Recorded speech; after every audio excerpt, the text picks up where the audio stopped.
नमस्कार मेरे दोस्तों। अपने मंडिया के दलालों की एक खासियत बड़ी जबरदस्त है। वो न्यूज को इस तरीके से बनाते हैं कि लोग आना ना चाहते हुए भी देखना पड़ेगा भाई ये क्या होया है कि नहीं। लेकिन ये कभी नहीं बताते भाई अमेरिका से ऐसी कौन सी खबर आ गई जो इंडिया में इतना मतलब बर्बादी होगी। इंडिया के अंदर ऐसी कौन सी खबर आ गई अमेरिका के अंदर से नहीं बताएंगे, खुलकर नहीं बताएंगे। ऐसी कौन सी खबर आने जा रही है, क्यों नहीं बताएंगे? बताना चाहिए इनको। और सुनने में आया है कुंभ से ऐलान होगा, हिंदू राष्ट्र कब बनेगा। कुंभ से ऐलान होगा या हिंदू राष्ट्र कब बनेगा और मनुस्मृति लागू की जाएगी। दूसरा, आपको बार बार बताया था मैंने, 1000 बार कहा था, ये हिंदू वर्षित सिख हिंदू वर्षित सिख करके छोड़ेंगे, क्योंकि पंजाब के अंदर बहुत सारे नकली सिख घुसा रखे हैं, बहुत सारे।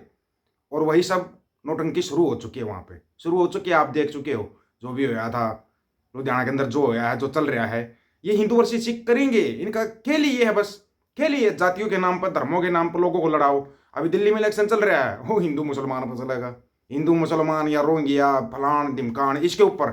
ये कभी शिक्षा स्वास्थ्य रोजगार के ऊपर इलेक्शन लड़ ही नहीं सकते, लड़ ही नहीं सकते। गारंटी है इस चीज की। लेकिन लोगों को समझ में नहीं आ रहा। पता नहीं क्यों नहीं समझ में आ रहा। आपको इतने दिन पहले से बताते आए थे भाई इनसे बचना बचना बचना। अगर इनसे नहीं बचे ना तो आपके बच्चे चपेट में आ जाएंगे, बच्चे चपेट में। क्यों? क्योंकि जो चल रहा है, अमेरिका से आई खबर और शेयर होगा धड़ाम। कमाल ही हो गया भाई। जनवरी 2025 को कंपनी का शेयर 602.65 रुपए के बंद भाव के मुकाबले 610 रुपए पर खुला। इसके बाद शेयर 500 रुपए की दहलीज पर आ गया। कुछ मिनटों में शेयर 100 रुपए के से ज्यादा टूट गया। अगर एक साल में रिटर्न देखे तो शेयर 40% का रिटर्न दिया है। इसका चक्कर क्या होया? कंपनी के प्रमोटर्स की कुल हिस्सेदारी 26.82% और इसमें 54.25% गिरवी है। एफबीआई यानी विदेशी संस्थान निवेशकों की ओर खास बिकावली नहीं, सितंबर 2024 में हिस्सेदारी 30.8% रही। अब इसका ये जो कंपनी, 3 कंपनियां तो पूरी तरीके से बर्बाद होगी। शेयरों में गिरावट क्यों आई? जिनमें बताया गया कि अमेरिका ने विदेशी सहायता पर रोक लगाने का आदेश दिया है, जिसने राष्ट्रपति की एड्स रात के लिए आपातकालीन योजनाओं पेपर के लिए सोमवार से ही धन की आपूर्ति बंद हो जाएगी। इस कदम से लाखों लोगों के लिए एंटीवायरल दवाओं की सप्लाई रुक सकती है। पेफार कार्यक्रम जॉर्ज डब्ल्यू बुश प्रशासन के तहत शुरू हुआ था और रिपोर्ट के अनुसार एचआईवी से लड़ने के लिए संगठनों को अरबों डॉलर का धन मुहैया कराकर और 55 देशों में 20 मिलियन से अधिक लोगों को एआरवी मुहैया कराकर दुनिया भर में लाखों लोगों की जान बचाने का श्रेय इसे दिया जाता है। जिसने पिछले हफ्ते पदभार ग्रहण करने के बाद राष्ट्रपति डोनाल्ड ट्रंप ने एक कार्यकारी आदेश पर हस्ताक्षर किए, जिसमें अमेरिका विदेशी सहायता कार्यक्रमों की 90 दिवसीय समीक्षा शुरू हो गई है। अब तुम तो दिखा रहे थे अमेरिका ने भाई बांग्लादेश को मदद देने से मना कर दिया, बांग्लादेश बर्बाद हो गया। चलो, पाकिस्तान को मदद करने से मना कर दिया, पाकिस्तान बर्बाद हो गया। मदद तो तुम्हारे को भी बंद कर दी, बर्बाद तुम भी हो रहे हो। तुम अपनी नहीं बता रहे, क्यों नहीं बता रहे अपनी? ये ट्रंप कर क्या रहा तुम्हारे साथ? ट्रंप तुम्हारे को झटके व झटके दे रहा है, तुम्हारी समझ में नहीं आ रहा क्या? समझ में नहीं आ रहा। अच्छा ये बताना, विदेश मंत्री आ लिए कि नहीं आ लिए? अगर आ लिए होंगे तो फिर अगले देश के लिए उड़ान भर जाएंगे। आ भी गए होंगे तो अगले देश के लिए उड़ान भरेंगे, क्योंकि अभी विदेश मंत्री को ही जाना पड़ेगा सभी देशों में। पता है आप लोग को क्यों जाना पड़ रहा है? पता है क्या? क्योंकि एक बंदा नंबर ही नहीं पढ़ने दे रहा था किसी का। हवाई जहाज में रहता था एक बंदा, अब वो बंदा हवाई जहाज के लिए तरसने वाला है, तरसने वाला है हवाई जहाज के लिए। अगर आपको ना पता हो तो आपको तो ये भी नहीं पता होगा कि हरियाणा की जो अपनी सरकार बनी हुई है, बीजेपी की सरकार बनी हुई है, ये संकट में आ चुकी है। संकट में आ चुकी है हरियाणा की सरकार। पता है आपको कैसे बदली हो रहा है माहौल?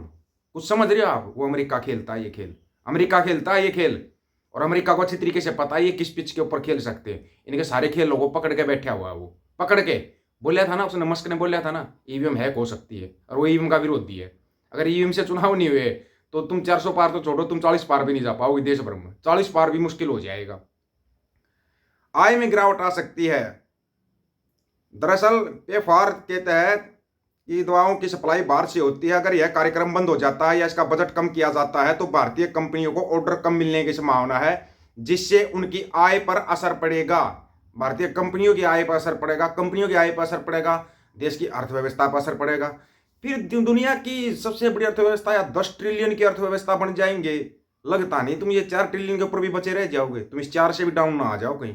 4 से भी डाउन आ सकते हो, वो इससे ज्यादा और ज्यादा डाउन आओगे जब वो फरवरी में जब बजट पेश किया जाएगा ना, तब देखना असली झटके। दो तब देखना। क्यों नहीं आ रहे? वो वहां बैठ के तो बड़ा चिल्लाते थे विश्व गुरु है भाई, विश्व गुरु है। अबे फिर आ तो जाओ विश्व गुरु के पास। विश्व गुरु तुम्हारे को सभी देशों की यात्रा कराएगा। जिस भी देश में यात्रा करके आए मिल गया अडानी को प्रोजेक्ट, जिस देश में यात्रा पर गए मिल गया अडानी को प्रोजेक्ट। अब उसी अडानी की लंका लगाने पर क्या हुआ अमेरिका बोला पहले तो ना इसको जहां से सहायता मुहैया होती है ना, जहां से पैसे मिलते हैं ये नेता खरीदने के बेचने के या जितना भी इसने संस्थान बेचे हुए हैं, पहले वहीं पर रोक लगाते हैं, वहीं पर रोक लगाते हैं पहले। और आपको एक चीज और बता देता हूं मैं, एक बैंक और बंद होने जा रहा है पंजाब के अंदर, पंजाब एंड सिंध बैंक है कोई, पंजाब एंड सिंध बैंक, वो बंद होने जा रहा है। एक सिख के साथ उन्होंने गड़बड़ करने की सोची थी, उन्होंने पूरा बैंक नीलाम करवा दिया, बैंक नीलाम करा दिया। ये है सिखों की पावर। वो बैंक नीलाम होगा अब 15 दिन में। कौन सा बैंक है आपको बता देते हैं। अगर किसी के पैसे होना उस बैंक के अंदर तो अपने समय से निकाल लेना भाई, समय से निकाल लेना उन पैसों को, नहीं तो ना फिर ये मत कहना कि भाई पैसे रह गए। पंजाब एंड सिंध बैंक ये नीलाम होने जा रहा है भाई। सत श्री अकाल जी। सत श्री अकाल जी। ਤੁਹਾਡਾ ਨਾਮ? ਮੇਰਾ ਨਾਮ ਕੁਲਵਿੰਦਰ ਸਿੰਘ। ਤੁਹਾਡਾ ਬੈਂਕ ਨਾਲ ਪੰਗਾ? ਬੈਂਕ ਨਾਲ ਮੇਰੇ ਨਾਲ ਕੋਈ ਪੰਗਾ ਨਹੀਂ ਜੀ। ਮੈਂ ਬੈਂਕ ਕੋਲੋਂ ਪੈਸੇ ਲੈਣੇ ਸਨ, ਬੈਂਕ ਨੇ ਮੇਰੇ ਅਕਾਊਂਟ 'ਚੋਂ ਪੈਸੇ ਕੱਢ ਕੇ ਕਿਸੇ ਡਿਪਾਰਟਮੈਂਟ ਨੂੰ ਦੇ ਦਿੱਤੇ। ਮੈਂ ਇਹਨਾਂ ਨੂੰ ਕਿਹਾ ਵੀ ਤੁਸੀਂ ਇਹ ਕੰਮ ਨਾ ਕਰੋ, ਇਹ ਫਿਰ ਨਹੀਂ ਮੁੜੇ। ਫਿਰ ਮੈਂ ਇਹਨਾਂ ਦੇ ਖਿਲਾਫ ਡਿਗਰੀ ਕੀਤੀ ਤੇ ਹਾਰ ਚੁੱਕੇ ਨੇ। ਹੁਣ ਇਹਦੀ ਬੈਂਕ ਦੀ ਆਕਸ਼ਨ ਦੀ ਡੇਟ ਆਈ ਹੈ, ਅੱਜ ਉਹਦੀ ਬੁਨਿਆਦੀ ਸੀਗੀ ਤੇ 14/2 ਨੂੰ ਇਸ ਬੈਂਕ ਨੂੰ ਨਿਲਾਮ ਕਰ ਦਿੱਤਾ ਜਾਣਾ। ਆਪ ਜੀ ਦਾ ਕਿੰਨਾ ਪੈਸਾ? ਜਿੰਨੇ ਪੈਸੇ ਸਾਡੇ ਨੇ ਅਸੀਂ ਉਹ ਪੈਸੇ ਸਾਨੂੰ ਮਿਲ ਜਾਣੇ ਨੇ, ਬਾਕੀ ਇਹ ਬੈਂਕ ਨੂੰ ਉਹਨਾਂ ਨੇ ਦੁਬਾਰਾ ਡਿਪੋਜ਼ਿਟ ਹੋ ਜਾਣਾ। ਆਪ ਜੀ ਦਾ ਸ਼ੁਭ ਨਾਮ? ਇਸ ਕਰਕੇ ਸਾਰੇ ਮੇਰੇ ਭਰਾਵਾਂ ਨੂੰ ਬੇਨਤੀ ਹੈ ਕਿ ਸਾਰੇ ਆਪਣੇ ਬੈਂਕ 'ਚੋਂ ਅਕਾਊਂਟ ਬੰਦ करवा लें खुला। पंजाब एंड सिंध बैंक है ये 14 फरवरी को नीलाम हो रहा है। ये बैंक 14 फरवरी को नीलाम हो रहा है। कमाल नहीं कर दिया भाई जी। कुछ पंगा लेते हो तो सोच समझ के पूरा बैंक ही नीलाम करवा दिया, पूरा बैंक। वो बैंक नीलाम होगा फिर उसके बाद सिंह साहब के पैसे मिलेंगे, सिंह साहब के पैसे इनको मिल जाएंगे। नहीं कमाल की बात है। उसे भी बड़ी कमाल की बात बताएं क्या, वो जो तुम ये घोषणा कर रहे हो या कुछ भी कर रहे हो, तुम करो घोषणा। एक घोषणा नाटो की तरफ से भी होने वाली है, पता है आप लोगों को। एक घोषणा नाटो की तरफ से भी आने वाली है, उसका भी फिर इंतजार करना। ये नहीं कि हम आपको पहले ही बताया था ये पंजाब में करेंगे तो हिंदू वर्सेस सिख करेंगे। कैसे करेंगे वो इनका तरीका है, देख लिया तरीका। अम्बेडकर की मूर्ति वाला कांड करवा दिया। कोई भी मूर्ति तोड़ता है या कोई भी झंडा जलाता है, चाहे वो धार्मिक झंडा है या किसी देश का झंडा है या कोई भी झंडा है, फ्लैग है, पैरों के नीचे कुचलता है या कुछ भी करता है, वो सबसे गंदी हरकत होती है, सबसे ज़्यादा गंदी हरकत होती है। हमारे देश के अंदर जब भी कोई बात होती है, पता नहीं कहाँ से इतने पाकिस्तानी झंडे आते हैं। क्या पाकिस्तान सप्लाई करता है क्या वो अपने झंडे? यहाँ पर कौन सी मशीन है जो पाकिस्तान के झंडे छाप रही है हमारे देश के अंदर? कभी पता किया आपने? पता करना ना इसके बारे में, तब आपको पता लगेगा।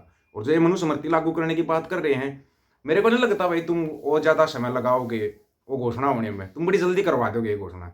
अब कौन सा देश है हमारा? तुम इसको हिंदू राष्ट्र इतने दिन से चल रहे हो, अभी देश किसका है ये बताओ।